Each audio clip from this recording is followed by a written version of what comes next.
The antique volume which I had taken up was The Mad Tryst of Sir Lancelot Canning. At the termination of the sentence I started, and for a moment paused, for it appeared to me that from some very remote portion of the mansion there came indistinctly to my ears what might have been echo of the very cracking and ripping sound which Sir Lancelot had so particularly described. His eyes were bent fixedly before him. I at length drank in the hideous import of his words. Not hear it? Yes, I hear it, and have heard it.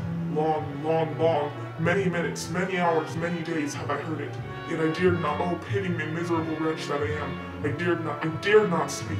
We have put her living in the tomb. Said I not that my senses were acute? I now tell you that I heard her first feeble movements in the hollow coffin. I heard them many days ago.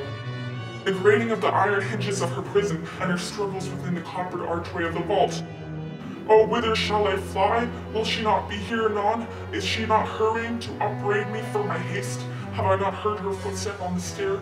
Do I not distinguish that heavy and horrible beating of her heart? Madmen!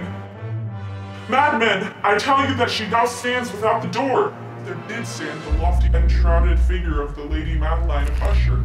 There was blood upon her white robes, and the evidence of some bitter struggle upon every portion of her emaciated frame.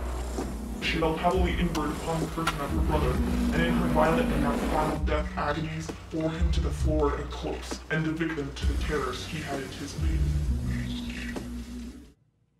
From that chamber and from the mansion I fled aghast. The storm was still abroad in all its wrath, and I found myself crossing the old causeway.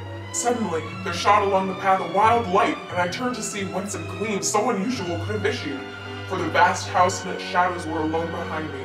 When I gazed, the fissure rapidly widened. There came a fierce breath of the whirlwind. The entire orb of the satellite burst at once upon my sight.